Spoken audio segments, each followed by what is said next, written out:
Bonsoir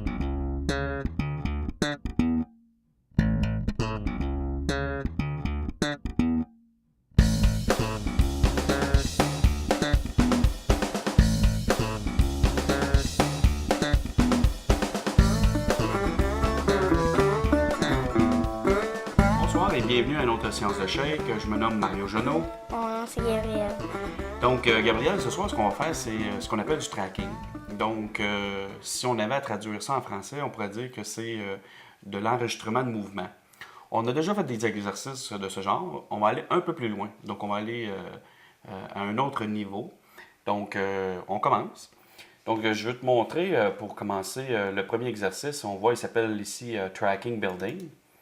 À l'intérieur de celui-ci, donc, j'ai les dossiers normaux, comme d'habitude, donc Files, Media et bien sûr Renders. On va aller voir tout de suite le résultat final. Tu vas voir, c'est un exercice assez simple. C'est tout simplement un building ici qui est séparé d'ici de la boule en 3D. Et il y a un mouvement de caméra la caméra descend pour donner l'impression que le building monte. Et le tracking qu'on va faire, c'est de faire en sorte que la boule ici puisse suivre le mouvement. Donc, suivre le mouvement du building vers le haut, dans le fond. On va aller ouvrir notre fichier de travail. Donc, building.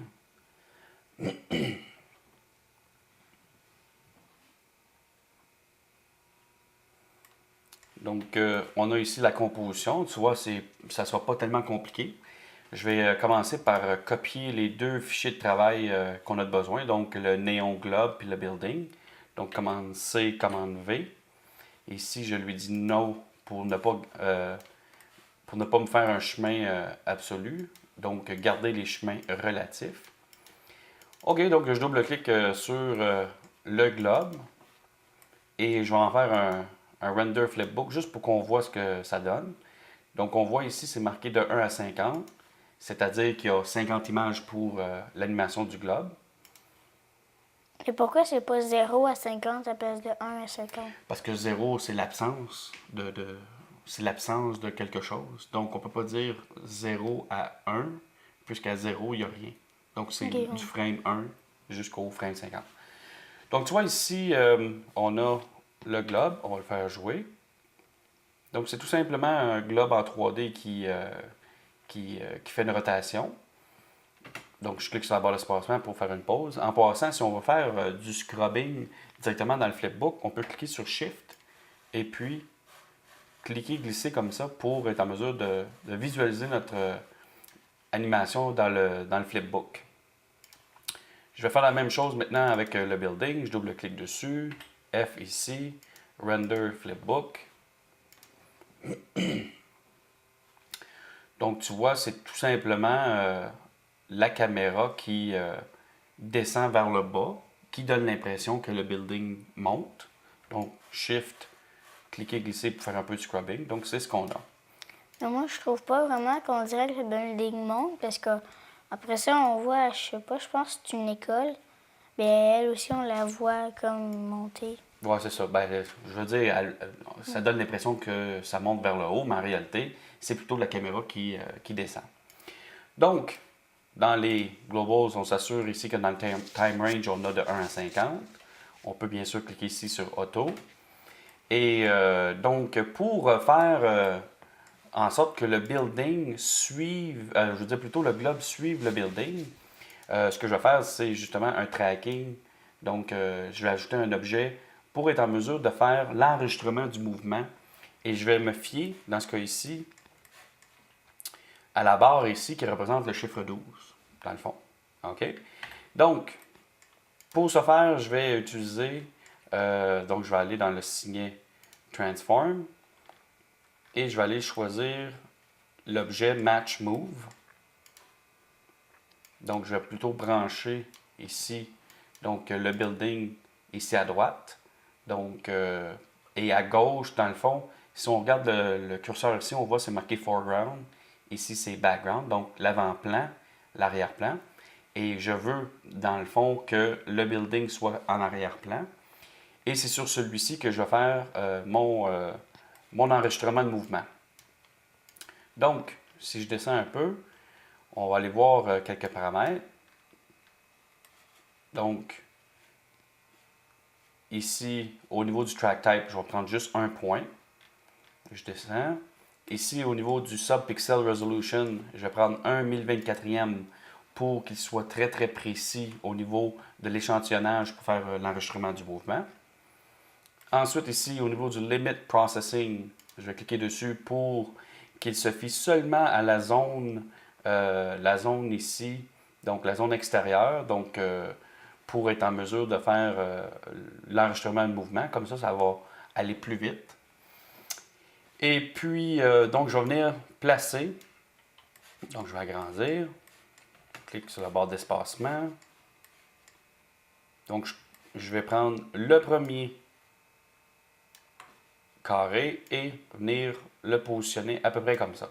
Donc, le premier carré, donc, juste pour rappeler ce que ça fait, c'est l'environnement là où il va y avoir l'échantillonnage. C'est-à-dire, à chaque fois qu'il va aller un frame, justement, je devrais être au frame 1. Je vais revenir comme ça. Donc, j'aurais dû être au premier frame. Replacer ma track numéro 1. Donc, je reviens. Donc, comme je disais, ça, c'est le premier rectangle.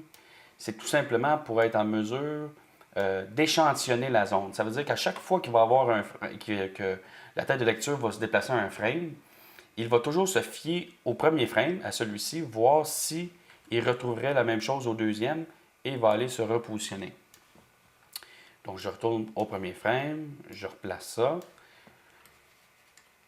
Dans le fond, le deuxième rectangle, lui, c'est plutôt lui dire, voici les limites où ce que tu peux vérifier l'échantillonnage.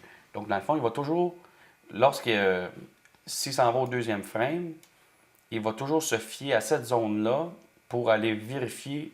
Donc, il vérifie à l'intérieur de cette zone-là s'il ne retrouverait pas l'échantillon qu'on a référencé au départ. Tu comprends un peu le principe? Oui. Donc, je m'en retourne au premier frame, je vais le laisser comme ça. Et c'est pour revenir au clair. Justement, des fois, il n'y a pas assez un assez haut contraste au niveau de l'image pour être en mesure de faire le tracking.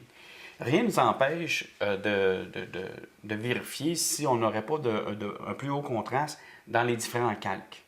Donc, si je place mon curseur ici et je fais R, je vais juste double-cliquer sur le building. Donc, ça c'est R, G, B et A. Donc, il n'y a pas vraiment d'alpha dans ce cas-ci. D'après toi, lequel de ces calques a un plus haut contraste? Si tu R, G ou B? B. Tu trouves B? Oui, peut-être, entre ça, mais R aussi, le calque rouge. Ah, ok. Tu vois, ici, c'est très blanc, puis en arrière, c'est très foncé, donc il y a un très haut contraste. Non, mais moi, je pensais d'autre chose. Je pensais celle qui était le plus clair, mais sur le building. Non. Donc, tu vois, le plus haut contraste. Donc, si je reviens à mes couleurs, ce que je pourrais faire pour utiliser, dans le fond, le calque rouge pour être capable de faire mon tracking, ce que je vais faire, je vais sélectionner mon building. Et ici, dans les signets, je vais agrandir. Je m'en vais dans Color et je vais choisir, dans ce cas ici, Reorder, qui me permet de faire des mélanges de calques. Donc, je clique dessus. Et sur celui-ci,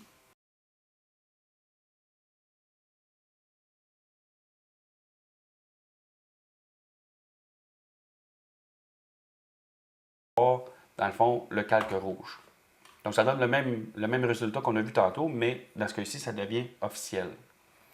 En plus, ce que je pourrais faire, c'est accentuer le contraste.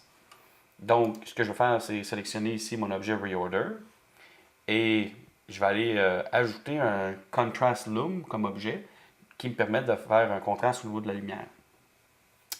Donc, je clique sur la barre d'espacement.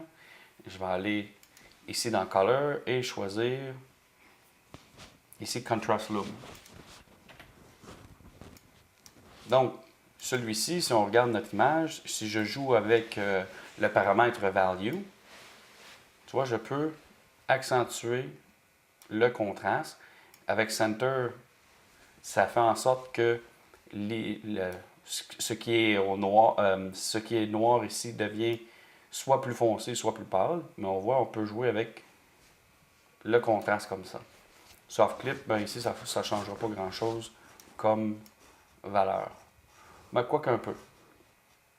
Donc, c'est surtout avec le Value pour le Center. Et puis, donc, je reviens à mon Match Move. J'ai mon image comme ça.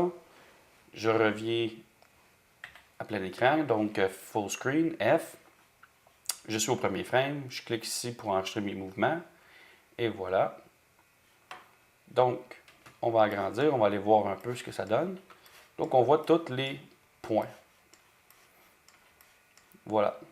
Ce qu'on peut faire, si je reviens, on peut faire un autre enregistrement de mouvement. Donc, c'est comme si on se donnait une autre chance. Et ensuite, ce qu'on va faire, c'est une moyenne entre les deux pour être encore plus précis. Donc, je te montre comment faire. Donc, on a bien sûr l'objet Match Move de sélectionner. Ici, au niveau des track names, ce que je vais faire, c'est enlever la visibilité du premier track, faire apparaître le deuxième. Donc, si j'agrandis, on voit, on a celui-ci. Et ce que je vais faire, c'est faire la même chose, mais sur le chiffre numéro 6 ici. Donc, je vais, dans le fond, enregistrer le mouvement à partir du chiffre numéro 6. Donc, le premier rectangle, l'échantillonnage. Le deuxième rectangle autour, c'est les limites. Donc, F. Et maintenant, je suis au frame 50. Je vais faire le même mouvement, mais de reculons. Donc, le même enregistrement, mais de reculons. Voilà. Et là, si je fais apparaître mon premier track, et on agrandit, on va les voir. Maintenant, on a, dans le fond, ces deux tracks-là. Donc, on a ces deux mouvements-là. Donc, ce qu'on peut faire maintenant, c'est lui dire de faire une moyenne entre les deux. Donc, dans le fond, s'il y en a un qui était plus précis que l'autre, eh bien, ce qu'il va faire, c'est qu'il va faire une moyenne entre les deux et on devrait avoir un tracking assez efficace. Donc, je reviens ici. Je peux maintenant sélectionner mes deux objets ici et les rendre invisibles parce que dans le fond, c'était tout simplement pour faire le tracking. Donc, si je les sélectionne, sur quelle touche on doit cliquer pour les rendre invisibles? Je sais vraiment pas, je l'ai jamais appris. Ben voyons donc, on a fait ça souvent. I pour invisible. Ah, ouais. Ah oui, ça dit quelque chose, hein? Mais moi, je pensais invisible, on les voyait plus, mais ils étaient là. Non. Dans le fond, rendre invisible, dans le fond, l'effet est visible sur la composition. Donc, pour faire une moyenne entre les deux, ce qu'on doit faire, première chose, c'est, dans le fond, je voudrais utiliser la track numéro 1 pour en faire une moyenne. Dans le fond, je veux faire une moyenne entre la track 1 et track 2. Mais pour ça, il faut que j'utilise une autre track. Donc, ce que je pourrais faire, c'est, pour la track 3 ici, je pourrais télécharger les données de track 1, c'est-à-dire, dans le fond, c'est comme si tout ce qui est dans le track 1 va aller dans le track 3. Et ensuite, je vais réutiliser track 1 pour faire une moyenne entre le track 2 et track 3. T'as compris? Un peu. Un peu? OK, garde bien. Track 3, ici, je clique sur le bouton droit pour faire apparaître le menu contextuel. Et je vais prendre ici Load Track. Donc, tu vois ici, Match Move 2. Si je clique, je peux lui dire de prendre les données du track. Il ne faut pas que je me trompe, il faut que je prenne le Match Move 2 parce que, tu sais, j'en ai plusieurs ici parce que j'ai un autre objet Match Move à droite. Donc, je dois prendre Match Move 2, Track 1. Mais c'était pas le track 3, tu étais sur le track 3? Je suis sur le track 3 et je lui dis de télécharger les données de track 1. Donc, dans le track 3, en ce moment, il y a exactement les mêmes données que dans le track 1. OK? Dans le track 1, si je clique, je peux lui dire maintenant de choisir Average Tracks. Ça veut dire faire une moyenne entre certaines pistes. Donc, si je choisis Average Tracks, donc en haut ici, je vais dire prends Match Move 2, Track 2. Et prend Match Move 2, Track 3. Et clique sur OK. Donc, ce que ça va faire, c'est que dans Track 1, il va faire une moyenne entre Track 2 et Track 3. Donc, je clique sur OK. Et puis, je peux maintenant faire apparaître juste cette track-là. Et la track rouge ici, là, c'est une moyenne entre les deux tracks, donc 2 et 3. Donc, on ne le voit pas ici. Donc, puisqu'il prend les données de la track 2 numéro 3 et la track 3, mais il a fait une moyenne et ça fait en sorte qu'on peut avoir un enregistrement de mouvement encore plus précis. Donc, on continue. Ce qu'on va faire maintenant, c'est brancher le globe avec notre match move ici. Et la raison pour laquelle on ne le voit pas, si on vient vérifier, c'est qu'au niveau du output type, on a ici background. Ce qu'on devrait plutôt faire, c'est choisir over. Bon. Donc là, on ne le voit pas. Ce qu'on devrait vérifier, c'est si le globe était au bon endroit. Donc, l'idée, c'est, on va prendre le globe, on va aller dans le Signet Transform, prendre l'objet Move 2D. Ah, tu vois, le globe était en haut ici, là. Donc, j'ai quand même besoin de l'objet Move 2D pour aller repositionner, dans le fond, le globe.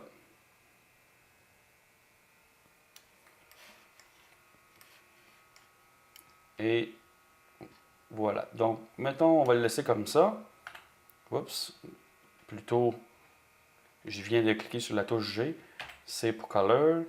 F, la barre d'espacement. Et maintenant, si on regarde, pourquoi que ça ne suit pas, c'est qu'on n'a pas activé, dans le fond, l'enregistrement du mouvement. Donc, je sélectionne mon Match Move, je monte vers en haut, le Apply Transform, je fais Active. Et maintenant, tu vois, il se déplace vers le haut. On va faire un rendu. Donc, tu vois, on est capable de faire en sorte qu'on peut enregistrer deux pistes de mouvement, puis en plus faire une moyenne entre ces deux pistes-là pour être en mesure de faire un bon enregistrement de mouvement. Donc, tu vois, maintenant, il suit très bien. Les questions? Non. Pas de questions? OK, on passe au prochain exercice.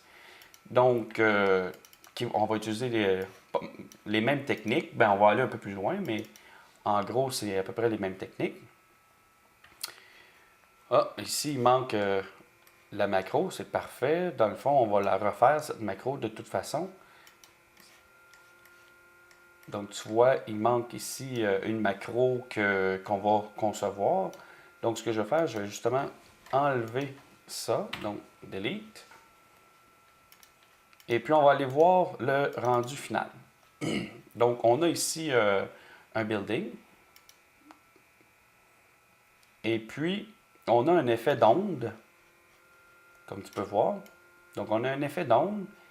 Et puis, dans le fond, l'effet d'onde, dans le fond, suit le mouvement ici, le mouvement de la caméra. Donc, c'est un peu le même principe que tantôt. Et en plus, on a un effet un peu De flou. de flou, mais que c'est, dans le fond, c'est un déplacement d'image, ce qu'on appelle un displacement. Donc, voilà. Donc, on y va. On revient ici. Ce que j'ai besoin pour commencer, c'est de concevoir l'effet d'onde. C'est ce que justement le macro que j'avais conçu et puis qui n'est pas dans mon ordi dans ce cas-ci. Donc, on va avoir à la faire. Pour la faire, je vais avoir besoin d'aller dans le signet image et choisir Air Grad. Donc, ça nous fait un gradient au niveau radial. Ensuite, ce que je vais faire, c'est le diminuer à l'aide de l'objet Move 2D. Donc, dans Transform, Move 2D, je vais le diminuer, mettons, si je regarde au niveau des paramètres. niveau du paramètre scale, je vais mettre, mettons, 0.5. Voilà.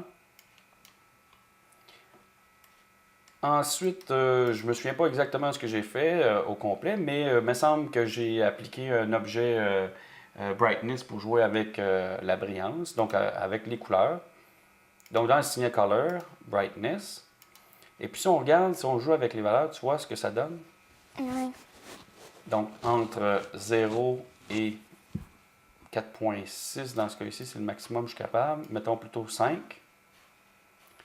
Donc au niveau du value, on va aller mettre une expression. On va mettre tout simplement pour commencer time.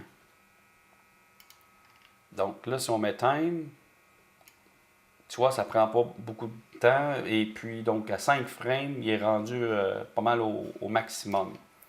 Donc, si au lieu de mettre time, on mettait sin, on sait que sin renvoie une valeur entre moins 1 et 1. Et je disais sin time, et bien là, ce qu'il va faire, il fait un genre de on-off, donc il Comme apparaît si puis tu, s'illumine. comme si tu allumais et tu fermais les lumières. Comme si tu allumais et tu fermais les lumières, exact. Donc, si je prends mon sin time puis je le multiplie, mettons, par 20. Non, 20 c'est trop. Je vais mettre, mettons, 5. 5 c'est peut-être bien. Voilà. Et puis, je sélectionne mon objet brightness. Je vais rajouter un objet, l'objet convolve. Donc, si je m'en vais dans le signet color, plutôt filter, Je l'avais vu, ah, il est là. convolve me permet d'accentuer d'accentuer dans le fond certains aspects de la forme. Tu vas voir ici dans le kernel, je vais prendre ici Edge 5 par 5. Tu vois ce que ça fait.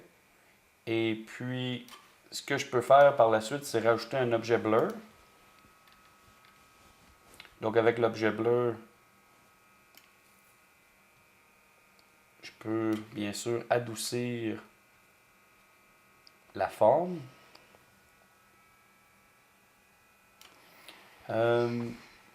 Au niveau du convolve, je vais voir si je pourrais pas jouer avec tiens, le pourcentage, ça c'est bien. Mais est-ce que tu peux choisir différentes formes? Ben oui, mais là dans ce cas ici, c'est vraiment la forme que je vais avoir pour faire un peu l'effet d'onde. Juste avant le brightness, je vais prendre l'objet blur. Je vais rajouter un objet blur pour voir si je pourrais pas adoucir un peu l'effet. Je vais reprendre mon convolve. Au niveau du pourcentage, je vais le mettre à 100%. Donc c'est ça, donc je voulais avoir une forme ronde comme ça. Donc, ça c'est bien. Si on regarde au niveau de la forme, j'aimerais ça être en mesure là, de jouer avec les dimensions. Donc, ce que je vais faire, c'est prendre. Tiens, même le blur ici, j'ai 20, là, je vais peut-être rajouter. Mettre ça à 30. Donc, je vais rajouter un objet, l'objet scale. Donc, dans le signet transform. Scale. Et ça va me permettre de pouvoir, parce que je veux faire une macro avec ça, je vais pouvoir jouer avec les dimensions. Tu comprends? Mm. Voilà, donc les dimensions au départ. Donc je vais remettre ça à la valeur par défaut, mettons 1. Et puis ensuite, ce que je veux faire, c'est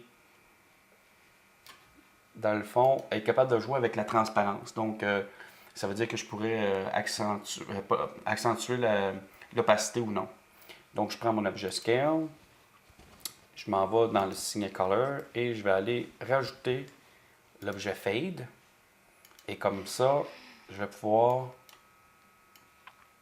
voilà, donc jouer avec l'opacité l'opacité du cercle. Donc voilà, donc en gros c'est ça. Et puis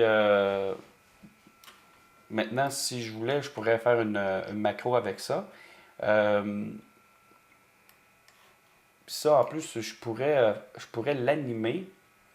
Donc je pourrais l'animer pour qu'il soit bon, qu'il commence petit puis s'en va vers quelque chose de plus grand. Donc on va le faire par la suite. Donc je sélectionne le tout, Shift M. Ensuite, ici, dans le nom de la macro, je vais l'appeler onde. Dans le toolbox, donc le signet, ça va être SESVEN. Au niveau des paramètres que je veux faire apparaître, donc j'ai au niveau du scale, donc les dimensions. Donc tu vois ici X-scale puis Y-scale, donc je pourrais jouer juste avec le X-scale. Donc, je vais changer son nom ici. Au lieu de s'appeler, plutôt ici, Xscale, je vais l'appeler Dimension. Voilà. Et puis, dans le Y-Scale, ce qu'il va faire, c'est qu'il va suivre les données de dimension. Non, j'aurais dû revenir à son nom de départ. C'était Y-Scale. C'était plutôt ici. Changer pour dimension. Donc, dimension avec un S, voilà. Donc, quand je vais modifier le X-Scale, le Y-Scale va suivre les mêmes, va prendre les mêmes données que le X-Scale. Donc, le nom que j'ai changé ici. Ensuite, on a le Fade.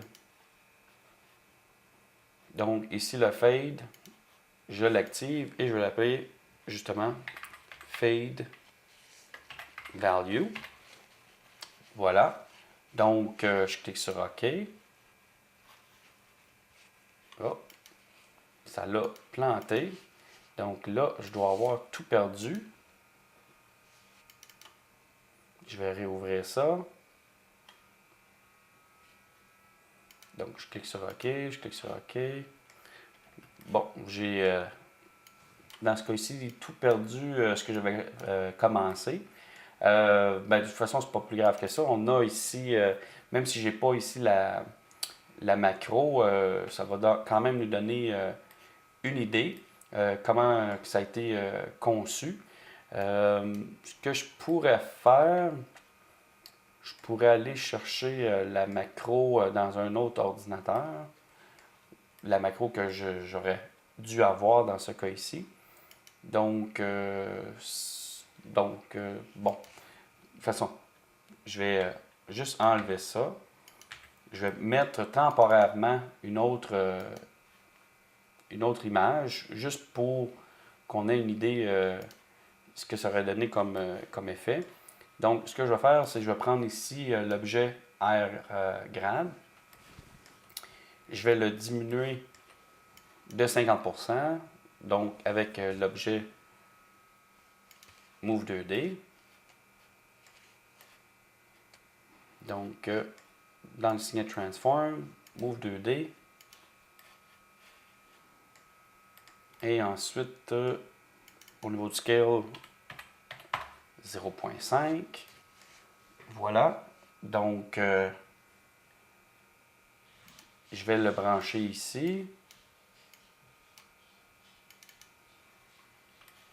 Juste pour qu'on ait une idée.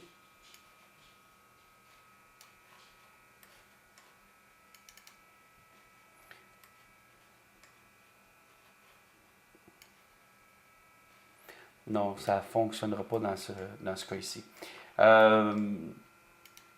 Donc, non, il faut vraiment avoir l'autre objet. Donc, ce que je vais faire, c'est plutôt garder ça ici comme ça. Oups. Et puis, je vais revenir terminer l'exercice un peu plus tard. Donc, ce que je vais faire, c'est que je vais retourner chercher la macro et je vais pouvoir continuer l'exercice un peu plus tard. Donc, voilà. Donc, on va terminer ça pour tout de suite. Et voilà. Donc, ça va être tout pour le moment. Et donc, la suite, ça va être justement à suivre. Salut bien. Bye. Bon, ben, nous sommes de retour. Donc, ce que j'ai fait, j'ai refait la composition, donc la composition de la macro. Donc, c'est à partir de là on va recommencer. Donc, même, j'ai fait quelques modifications pour même l'améliorer. Donc, on regarde ça. Donc, on peut voir ici, donc, ce qu'on avait, c'était l'objet gradient au niveau du radial. On avait l'objet Move 2D pour le diminuer de 50%. On a ici l'objet Brightness. Et dans son cas, lui, il y a un petit calcul au niveau du value, si on regarde. Donc, j'ai ici le sin time multiplié par 30. Et si je le fais jouer, c'est ce que ça donne comme effet. Ensuite, j'ai ajouté l'objet blur pour adoucir l'effet. J'ai l'objet, donc juste pour revenir à l'objet blur, si on regarde les valeurs, dans ce cas ici, c'était 30-30. L'objet convolve, c'était pour faire ressortir les côtés. Donc, dans le fond, il n'y a pas de côté, mais les extrémités plutôt. Donc, on voit ici edge 5 par 5. Donc, ça donne un cercle, dans le fond. Et j'ai rajouté un autre objet blur pour adoucir l'effet, pixel à 50. J'ai rajouté un objet fade que je n'ai pas joué avec les dimensions, je veux dire avec la valeur, mais c'est tout simplement parce que je veux faire une macro et je vais pouvoir jouer avec cette valeur-là pour jouer avec l'opacité. Et finalement, l'objet scale, c'est lui que j'ai fait des modifications. Si on regarde, on voit qu'on a une animation comme une onde, dans le fond, qui commence petit puis qui s'en va vers le plus grand. Donc, pour faire ça, ce que j'ai fait, c'est que si on regarde au niveau du paramètre scale, xScale, j'ai ici time qui représente la ligne de temps, donc la taille de lecture à un moment donné dans le temps, multiplié par, je l'ai appelé ici Radio Wave Dimensions. Donc multiplié par un paramètre, une variable locale que j'ai créée. Si on regarde ici, Local Parameters, tu vois ici Radio Wave Dimensions, et c'est une variable de type float. Et puis, on voit ici que si je joue avec, la variable peut avoir comme valeur entre 0 et 1. Donc, à quoi ça sert? Tu vois, si je reviens ici, je vais agrandir pour qu'on puisse voir, c'est que si je gardais tout simplement time, je vais enlever ça, c'est que c'est trop grand dès le départ. Donc, ce que je fais, c'est que je le multiplie par une valeur comme, mettons, 0.1. C'est comme si je le divisais par 10, dans le fond. Donc, c'est comme si je le divisais. Donc, je le multiplie par 0.1, ça fait en sorte qu'il est plus petit.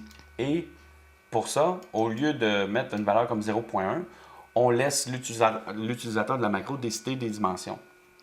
Donc, c'est pour ça que je me suis fait une variable locale que j'ai appelée Radio Wave Dimensions. Et ici, ben, la personne qui va utiliser la macro va être en mesure de jouer avec les dimensions. Bon, je vois que j'ai un problème ici.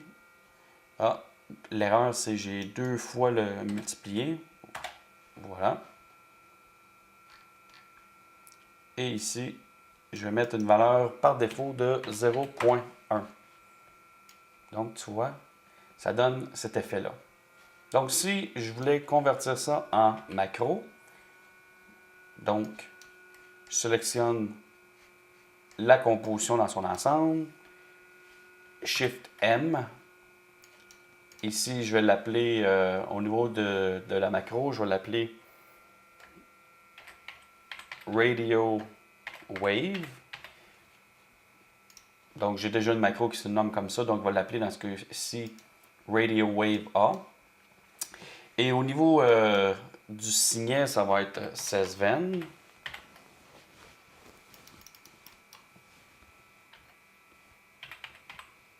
Voilà. Et au niveau des paramètres que je veux faire apparaître, j'ai le fade, donc le float value ici, donc value, je l'active et je vais changer son nom pour fade value. Et ensuite, si je m'en vais dans le scale, je vais faire apparaître la variable locale, Radio Wave Dimensions. Donc, je clique sur OK. Je sauvegarde au cas que ça plante, tu comprends bien. Donc, je peux enlever la composition ici et je vais venir dans mon signet 16 veines, j'agrandis pour mieux voir, 16 veines, Radio Wave A, et je peux le rebrancher avec la composition. Donc, dans le fond, je pourrais le brancher comme ça, donc en avoir seulement un et toutes les autres sont branchées dessus.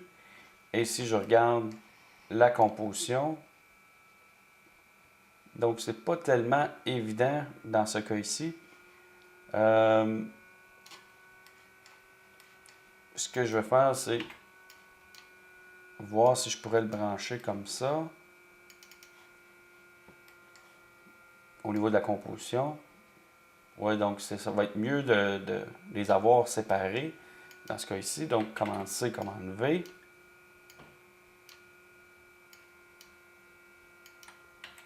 En faire une autre copie.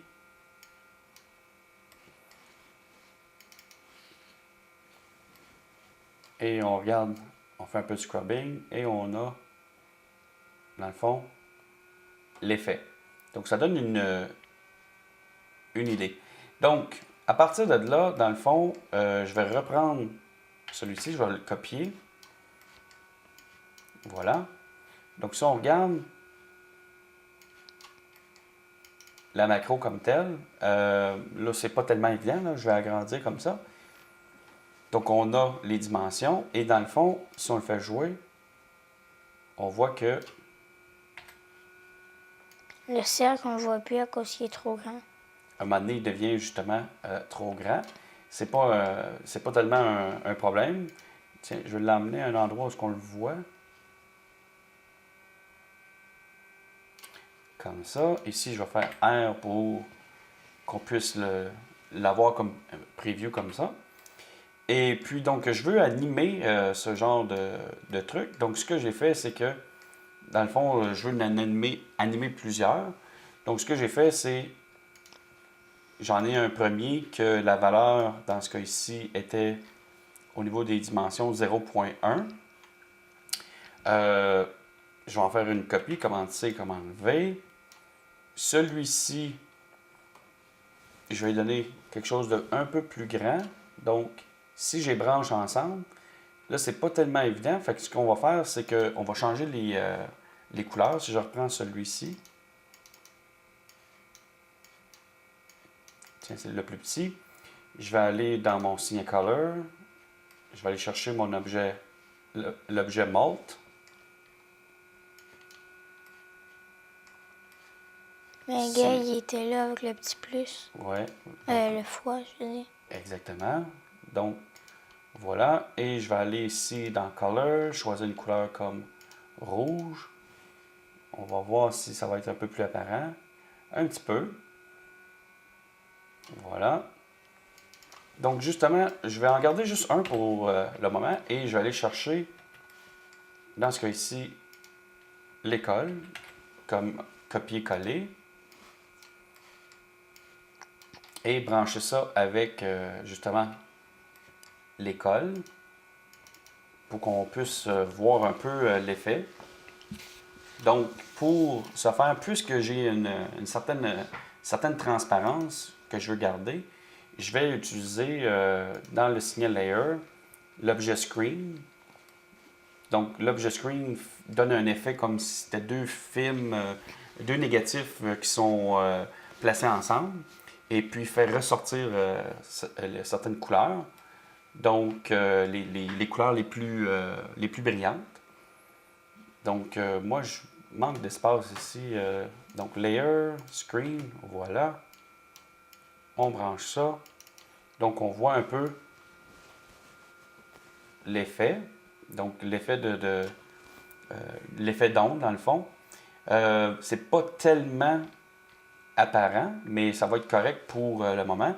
Si je reviens à mon radio wave ici, je pourrais même diminuer l'effet, tu vois, à cause de la macro que j'ai ajouté le paramètre Fade Value.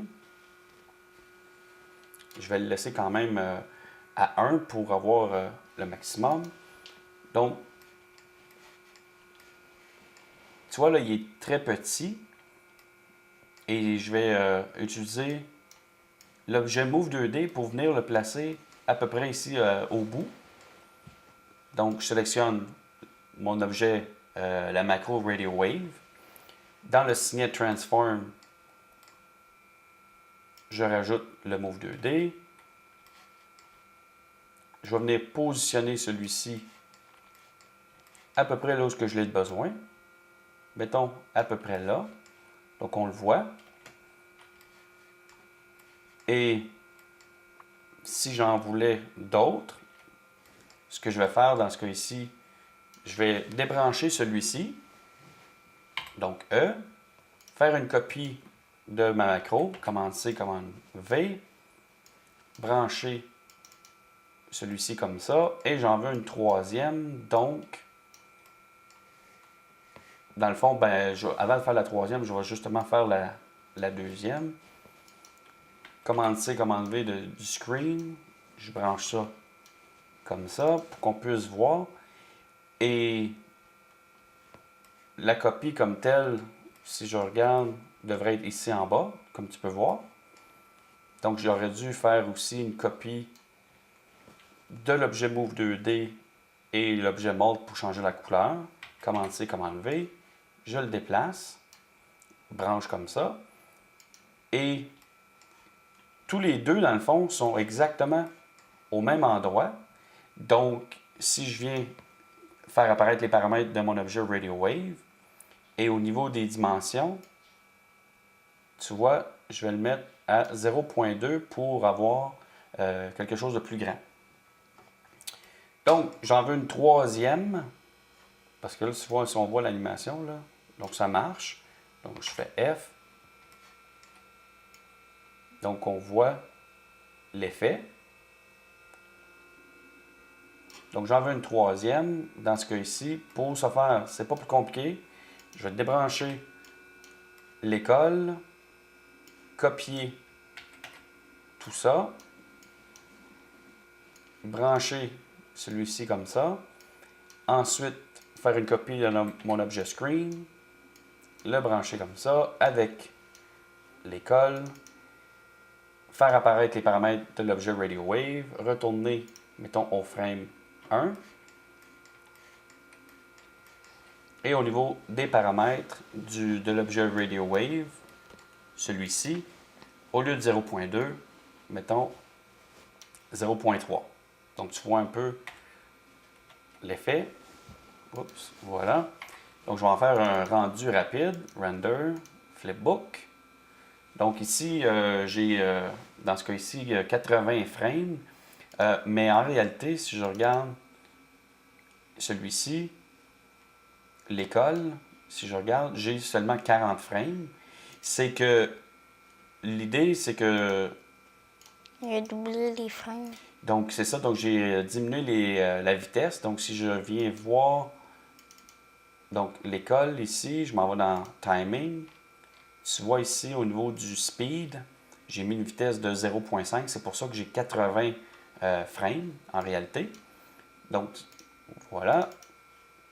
Render, Flipbook, 80 frames. Donc, tu vois déjà un peu l'effet d'onde. Il y a juste encore l'effet de flou comme quand il bouge. Ben, tu sais, l'école, puis Je Ben, sais pas c'est quoi, je pense la genre de tour, tu sais, faut... ah, tu veux dire avoir un peu un effet embrouillé, là? Ouais. Oh, il manque encore ça, mais il manque pas juste ça. Il manque aussi le fait que l'onde ne suit pas le mouvement de la caméra, dans le fond. Si je le fais jouer, là.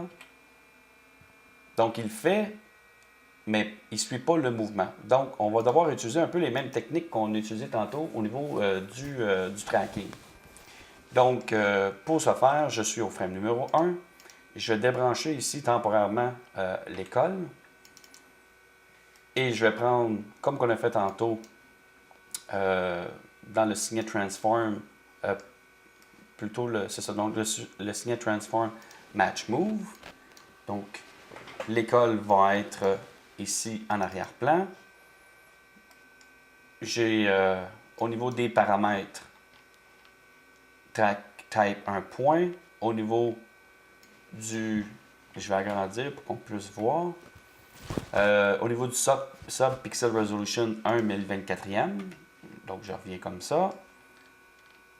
Et ensuite, limit pre-processing. Et puis, ce que je pourrais faire, c'est un peu les mêmes techniques qu'on a utilisées tantôt, c'est-à-dire vérifier s'il y a un bon contraste avec les calques RGB et même l'alpha. Puis, je pourrais prendre l'objet reorder pour justement accentuer un calque. Donc, je pourrais prendre, mettons, je pourrais, dans tous les calques, utiliser le calque rouge, comme on a fait tantôt. Ensuite, utiliser l'objet Contrast Loom, donc au niveau le contraste de la lumière pour accentuer l'effet. Mais dans ce cas-ci, je n'ai pas besoin de le faire dû au fait que j'ai assez de contraste. Donc, je vais juste le placer ici pour qu'il échantillonne cette partie. Je vais agrandir un peu les limites. Et puis, je vais le lancer. Donc, F. J'ai même pas cliqué dans ce cas-ci sur Limit Processing. Donc, c'est pour ça qu'on voit tout le contour, mais c'est pas plus grave que ça. Mais on voit que c'est plus lent pour faire l'enregistrement de mouvement. Donc, voilà. Ensuite, ce que je vais faire, c'est justement... au lieu de Limit Processing, j'ai cliqué sur Pre-Process. Donc, c'était plutôt ici que je voulais cliquer. Je rends lui inactif. Invisible plutôt. J'active la track numéro 2. Je vais faire un enregistrement de mouvement, mettons dans le coin ici. Donc, je vais le placer. J'y vais de reculons. Et ensuite, je vais utiliser ça pour faire une moyenne entre les deux, pour être capable de faire mon tracking, mon enregistrement, mon match move comme il faut, dans le fond. Donc, tu vois, j'ai maintenant ces deux-là. Et si je veux faire une moyenne, je prends track numéro 3, je clique sur le bouton droit de la souris, je prends Load Track. Ici, c'est le Match Move 2, donc Match Move 2, track 1. Donc, je m'en vais placer dans le track numéro 3 les données de la track 1 et la track 1, clic droit, Average Tracks pour faire une moyenne. Donc, je fais une moyenne entre Match Move Track 2 et Match Move Track 3. Je clique sur OK. C'est celui-ci maintenant qui va servir, dans le fond, de faire en sorte que le mouvement suive. Et tout ce que j'ai à faire maintenant, c'est brancher ça. Donc, je peux le brancher. Je vais justement enlever ici Screen. Brancher ça avec la composition. Pourquoi qu'on ne le voit pas? C'est dû au fait que... Deux choses. Le fait qu'on ne le voit pas, c'est que au niveau... Si je m'en viens voir ici, le Output Type, je dois choisir Over. Là, tu vois, il est venu apparent. Et je dois aussi, pour l'activer, ici dans Apply Transform, cliquer sur le bouton. Et maintenant, il devrait suivre le mouvement et toujours partir du centre. Donc, je vais agrandir ici. Donc, tu vois, et il suit dans le fond le mouvement. Donc, pour l'effet un peu embrouillé, ce que j'ai fait, c'est que je me suis servi de l'objet Image Displace. Donc, on retrouve celui-ci dans le signet Warp.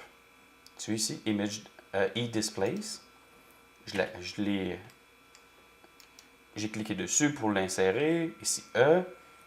Donc, ce qu'on doit faire, la façon qu'il fonctionne, cet objet-là, c'est que le côté, l'entrée ici, le foreground, ça représente l'image avant-plan. Et l'autre, je vais venir le brancher ici pour qu'il prenne les ondes. Donc, se fie aux ondes. Donc, plutôt le calque alpha des ondes pour faire l'effet. Je vais venir au frame 1. Donc, tu vois, donc je suis au frame 1. Donc, j'active les paramètres de l'image display. Si je descends ici, au niveau du scale, je vais jouer avec ça. Et tu vois-tu l'image qui se déforme un peu? Donc, je ne mettrai pas autant. Là. Je vais mettre, mettons, jouer un peu pour qu'on puisse voir. Tiens, je vais mettre, mettons une valeur de 100. Voilà. Donc, ce qu'il fait, c'est que si je viens double-cliquer sur mon objet screen ici qui représente la composition des ondes, je ne sais pas si tu vois, je vais aller au frame 1. J'ai cliqué ici sur A, donc pour que ça soit un peu plus apparent, je clique sur A. Je ne sais pas si tu vois ici l'alpha dans le fond. Donc, on voit qu'il se sert de ça, donc l'image displace, au niveau du background, il se sert de cet effet-là pour faire l'effet de déplacement, dans le fond. Donc, je fais C pour revenir aux couleurs, je double-clique sur Match Move. Et quand on fait jouer, donc, je vais faire un Render Flipbook. Donc, j'ai mon Match Move, Render, Flipbook, image 1 à 80. On va le laisser aller. Donc, plus que l'image va agrandir comme ça, plus qu'il va avoir un effet dans toute la composition. Donc, ça ne sera pas seulement ici au niveau de la tour. Tu vas voir qu'il va avoir aussi cet effet-là, même dans l'image, plus que les cercles deviennent grands. Donc, ça va être sur l'ensemble de la composition, là où l'alpha va être utilisé.